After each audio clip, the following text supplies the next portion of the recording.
What is book folding? Book folding is the act of marking and folding the pages of a book to create an image on the edges of those pages.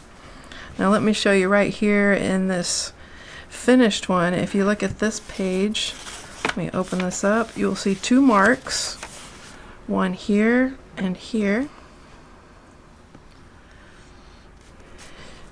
And then the paper is folded on those two marks. Then you turn the page, and the process has been repeated on the next page.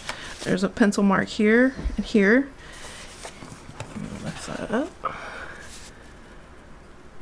And then the paper is folded from the top corner down and from the bottom corner up on those two marks.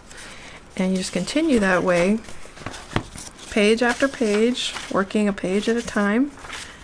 And then when you combine all your folded paper together, you have your finished butterfly design.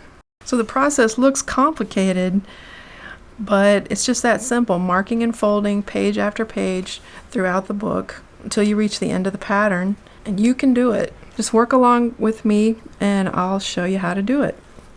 So let's get started.